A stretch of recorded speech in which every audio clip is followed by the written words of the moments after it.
Okay, good morning guys and mabuhay tayong lahat mga kabarangay and the whole world. Ayan, magandang araw sa inyo lahat mga kabarangay. At nandito kami sa harap ng ating barangay hall at may mga bisita ho tayo from regional PSA Batangas po, from PSA. Ano po ang pakay ninyo sa aming barangay mga kapatid? Kami po ay magkakandak lang po ng mag-house to house po kami. Kami po ay mag-update ng listing ng agricultural po.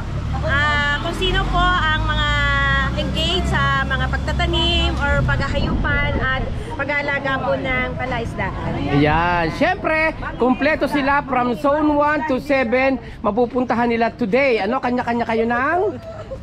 Ruta. So, anyayahan nyo ang ating mga kabarangay. Ang mga taga-barangay Balele, lahat po ng household kami po ay dadaan, mga taga-agriculture. Kaya kayo po ay expect nyo po na kami po ay may magiging bisita sa inyong barangay. Ayan. At isa lang ang pakiusap ko mga kabarangay, iingatan ninyo sila at sasamahan kung saan man kayo naroroon at masalubong nyo sila. At ipaghahanda nyo ng malamig na tubig, kahit tubig lang ha. Huwag nyo pabayaan mauho ang ating mga bisita dahil nandito sila para mag-interview at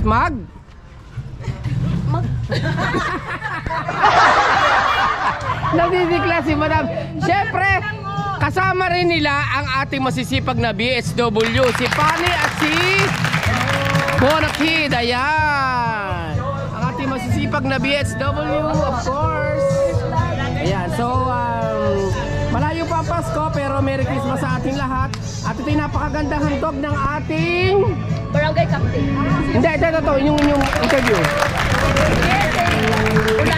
PSA. Kasi kahapon may nagtatanong sa akin kung PSA, bakit kami halaman may mga crops ay PSA. So ipaliwanag natin para maintindihan nila. Updated po ng listing ng agricultural po. Ayan. Like farming, fishing, inland. Yun lang po. So yun lang ang hinihingi ninyong tali para sa registration like this. Yes po, kung sino po yung mga na-engage. Okay. So wag ko kayo magtataka kung bakit ho may mga taga PSA na nandito at mula ho sa regional. At huwag nyo iisipin na scammer ito. Yung ibang mga kabarangay natin kahapon, baka iniisip nyo scammer ang mga ito. Ito ho ay mga legitimate na taga PSA at inyo hong salubungin ng masigabong kasiyahan dito sa Barangay Balele. Okay? So kayo na ho ang bahala at pupunta ho sila sa inyong mga bahay-bahay. Okay? So see you there and isa pa. And once again, magandang araw po muli sa inyong lahat. At buong puso po kami nagpapasalamat, Barangay Balele! Ngayon sa bawat zona na kailangan nyo. Galang kami naka-duty. Ngayon, pagka po kailangan kami din pero i-dispatch namin kayo sa mga zona. Nakausap na namin sila.